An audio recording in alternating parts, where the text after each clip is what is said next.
ఏదైతే ఆయన ఆ సుదీర్ఘ పాదయాత్రలో ఆయన మాట ఇచ్చాడో ప్రజలందరికీ కూడా ఆ మాటలని తన మేనిఫెస్టోగా చేసుకుని ఏ విధంగా సుమారు 5 సంవత్సరాల పాటు ఆయన ప్రజల ఆశీర్వాదాలతో ఆయన ప్రజల అభిష్టం మేరకు పరిపాలన కొనసాగించాడో మనకందరికీ కూడా తెలుసు.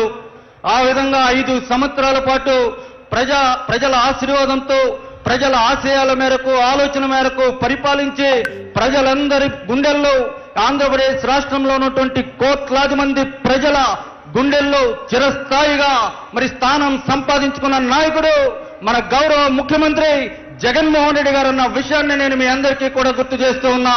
అదే సందర్భంలో మన వైఎస్ఆర్ కాంగ్రెస్ పార్టీ కార్యకర్తలుగా మన గౌరవాన్ని ఆత్మగౌరవాన్ని కూడా ప్రజల ముందు మరింత పెంచినటువంటి నాయకుడు కూడా మన నాయకుడు జగన్మోహన్ రెడ్డి గారు అన్న విషయాన్ని నేను మీ అందరికీ కూడా నేను గుర్తు చేస్తూ ఉన్నా. ఈ వీడియో కానీ మీకు నచ్చినట్లయితే లైక్, కామెంట్, షేర్ చేయండి. మరిన్ని అప్డేట్స్ కోసం సబ్స్క్రైబ్ చేయండి.